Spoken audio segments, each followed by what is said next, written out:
$12.3 billion, a figure equal to the lifetime earnings of nearly 4,000 American families. That's not a government debt. It's the hole beneath Caesars Entertainment, once the shining heart of Las Vegas. Once hailed as the arena of the American dream, this palace of lights has now become a monument to greed. Vegas has always lived on excess, endless nights, flashing lights, and the belief that money would never stop flowing. But the dream has cracked. Tourists are vanishing, spending is shrinking, and for the first time, the city that never sleeps is waking up to an empty dawn. Caesars was only the first domino. MGM trembles, Wynn hesitates, and every casino boss on the Strip whispers the same silent fear. What if the empire of illusion is finally collapsing? In this video, we'll expose the hidden system that drained not just wallets, but the very soul of Las Vegas.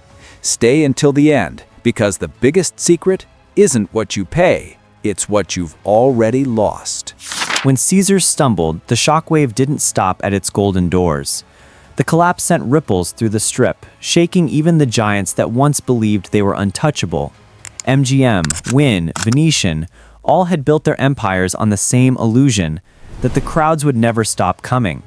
But in 2025, for the first time in decades, the numbers began to betray the myth.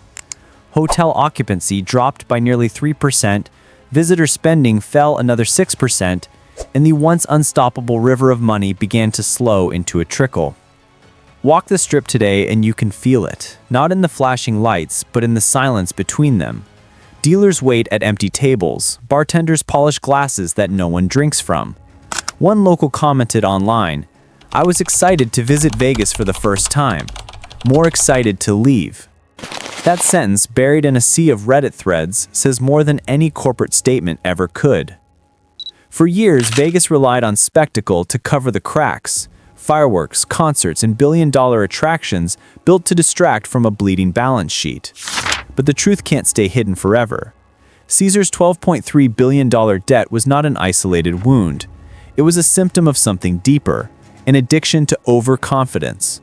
The city borrowed against its own legend, betting that its reputation alone could outlast economic gravity. Now even the winners are struggling. MGM's luxury suites sit half empty. Wynn is offering discounts it swore it never would. Behind the curtain, corporate leaders whisper about cutting costs, merging brands, or selling assets to survive. But survival in Vegas isn't just about cash flow, it's about illusion. Once that illusion fades, the whole show collapses. The question isn't whether Caesars will recover, it's whether Las Vegas itself can survive its own mythology. And if you think the fall of the giants was dramatic, wait until you see what really broke them from the inside. It didn't happen overnight. The downfall of Las Vegas began quietly, not with the fall of buildings, but with the rise of hidden fees. Resort fees, parking fees, convenience fees, energy surcharges, credit card fees, each one small enough to ignore on its own, yet together they bled visitors dry. Once, the idea was simple. You'd come for cheap rooms, cheap food, and a sense that everyone, rich or poor, could be part of the fun. That illusion is gone. Quote, "Just checked, they're still charging $55 resort fee. No thank you," one visitor wrote. Another added, "Vegas used to be $20 buffets and free drinks. Now it's $120 for a meal and $25 to park." These aren't isolated complaints. They're the collective voice of a city that forgot who built it. Vegas was never meant to be about squeezing every dollar. Its magic came from generosity, the feeling that you were being treated, not taxed. But greed crept in, disguised as business strategy. Hotels discovered they could raise fees without raising listed prices. Guests thought they were paying $99 a night, only to find a total bill of $180. That's not inflation, that's deception. And the betrayal runs deeper. Those who made Vegas thrive, dealers, cleaners, waiters, are the ones now paying the price. As visitors cut back, tips vanish, shifts are shorter, and the smiles on the casino floor are forced. It's not fun anymore, a bartender confessed on Reddit. We used to celebrate the crowds. Now we just survive them. This isn't just bad business. It's bad psychology. When people feel cheated, they don't complain, they disappear. They go to Reno, to tribal casinos, to online platforms where the odds feel fairer. Vegas turned its loyal fans into critics, its returning guests into ghosts. The city that once promised what happens here stays here forgot one thing: disappointment travels fast.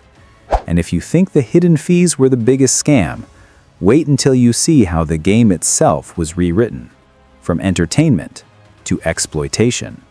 For decades, Las Vegas was run by showmen, not accountants. Men who believed in dreams, in spectacle, in making the impossible feel within reach. But sometime in the last 20 years, the gamblers were replaced by executives, and the dice by spreadsheets. When MGM appointed a CEO from New York, one Reddit user summed it up perfectly. Vegas is what happens when Wall Street takes over entertainment. The city that once thrived on risk became obsessed with control. Instead of asking how to make guests smile, boardrooms began asking how to extract one more dollar per head. And the results were predictable. As the old hospitality culture faded, a new corporate coldness took its place. Loyalty programs became traps. Rewards were redesigned to give less. Machines were recalibrated to pay out less often. Blackjack, once a game of skill, turned into 6-to-5 odds, a mathematical insult to anyone who knows the rules. The house still wins, but now it wins without joy. A former dealer who worked at the Mirage wrote online, "We used to be part of a show. Now we're just part of a system." The city's soul, that energy that made every visitor feel like they belonged to something larger than themselves, was quietly traded for profit margins and shareholder reports. Corporate Vegas turned an experience into an algorithm. Cameras monitor walking speed. Pricing adjusts in real time. Your hotel minibar charges you if you merely move a bottle. This isn't luxury, it's surveillance. The Strip that once felt like freedom now feels like an airport terminal. Efficient, polished, and completely soulless. This transformation didn't just happen because of greed. It happened because Vegas forgot who it was. The early pioneers built this city on relationships. The bartender knew your name. The dealer remembered your lucky number.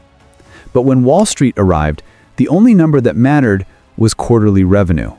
So when you walk through those billion-dollar lobbies and wonder why everything feels colder, this is why. Vegas stopped chasing dreams and started chasing spreadsheets. And if you think this cultural betrayal is shocking, wait until you see what happens when the very people who built this city, its workers and loyal fans, start walking away for good. The most dangerous thing in Las Vegas isn't losing money, it's losing loyalty. For decades, tourists returned year after year because Vegas made them feel special. There was a handshake at check-in, a free drink on the house, a moment that whispered, "You matter here." But now that whisper has turned into silence. One traveler wrote, "I used to go 4 times a year. Now I just feel ripped off." Another added, "We stopped paying resort fees and started visiting tribal casinos instead. Better service, fairer play." Those aren't just complaints, they're migrations. Every disappointed visitor becomes a messenger telling 10 others where not to go. Across the internet, the same message repeats. Vegas priced itself out of the market. It's not the pandemic anymore. It's not the economy. It's the arrogance. The belief that tourists would tolerate anything as long as the lights kept flashing. But loyalty doesn't work that way. Once people realize they're no longer guests but targets, they don't argue, they vanish. You can see the consequences in real time. Flights to Las Vegas are cheaper than ever, yet planes arrive half empty. Hotels slash rates midweek, yet still can't fill their rooms. The middle-class visitors, the backbone of the Strip, are gone, replaced by high rollers who spend big but come rarely. The ecosystem that once balanced glamour and affordability has collapsed into a luxury bubble no one asked for. A retired dealer put it best. Vegas used to be about people. Now it's about transactions. And the cost of that shift is enormous. Because when a city built on loyalty loses the trust of its believers, it doesn't just lose revenue, it loses its soul. If you think the loss of visitors is the end of the story, you're wrong. What's coming next isn't a recession, it's retribution. The empire of greed is finally facing the karma it spent decades earning. For years, Las Vegas mocked the rules of reality. It believed it could outsmart economics, outshine morality, and outlast accountability. But greed has a way of circling back. Always slower than expected, but sharper when it hits. The cracks began as numbers: debt, inflation, falling occupancy. But they've become something deeper: disillusionment. Locals speak of a strange quiet that hangs over the Strip now. Not peace, but absence. The music still plays, but the laughter is gone. As one former pit boss said, Vegas forgot the simple truth. When you stop giving, people stop believing. The greed that once built the city has turned inward, consuming the very foundation it stood on. For decades, Las Vegas sold a fantasy where everyone had a chance to win. Now even that illusion feels rigged. And karma doesn't always come as bankruptcy. Sometimes it comes as indifference. Once the world's most electric city, Vegas is slowly losing what made it pulse: curiosity, wonder, connection. It's not that people hate Vegas now. One Redditor wrote, they just don't care anymore. In a place built on excitement, apathy is the ultimate death sentence. Even the city's defenders admit it. Executives blame market trends. Politicians talk of restructuring. But what's really happening is poetic justice, a slow unwinding of decades of exploitation. Vegas taught people to chase luck. Now, luck has left the building.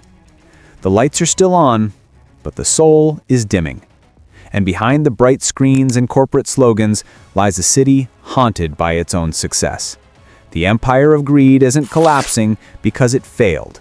It's collapsing because it succeeded too well, for too long, at the wrong thing. And if you think that's the end of the story, think again. Because what comes next is the lesson America refuses to learn. The warning signs aren't hidden anymore. They're flashing in plain sight. Empty casino floors, half-lit marquees, locals who say they can finally find parking on a Friday night. What once symbolized endless excitement has become a mirror reflecting the nation's exhaustion. Las Vegas was supposed to be recession-proof, powered by dreams instead of dollars. But the same greed that hollowed out the Strip is now eating into the rest of America. The Vegas model, charge more, give less, disguise it with glitter, has become the blueprint for the entire service economy. Airlines, hotels, even fast food chains are copying it, adding fees, cutting quality, and hoping customers won't notice. But they do notice, because Vegas was the canary in the coal mine, the first to choke on its own smoke. What's collapsing in Nevada isn't just a city, it's a philosophy. The idea that endless profit can exist without trust, that spectacle can replace sincerity, that people will trade loyalty for convenience. They won't, and the silence of Vegas is the proof. One viewer wrote, "We used to love visiting Vegas because it felt alive. Now it feels like it's on life support." Another said, "They took the fun out of gambling. Now it's just math." When the audience starts seeing through the illusion, the magic is over. The city may survive physically, but spiritually it's fading. Each shuttered buffet, each empty table, each cold smile is a reminder that no empire, no matter how bright, can outshine its own decay. Vegas didn't die from competition. It died from complacency, from arrogance, from greed dressed as innovation. And so the final warning is not for Vegas, but for everyone watching. Because what happened here won't stay here. The same greed that turned a dream into a desert is spreading through corporations, through politics, through every corner where profit outweighs purpose. When you look at the neon skyline tonight, remember, light can't hide the darkness forever. The Strip still glows, but the meaning behind it has gone dim. And somewhere in that fading light lies a question every nation must answer. How long can we keep building illusions before the truth comes to collect?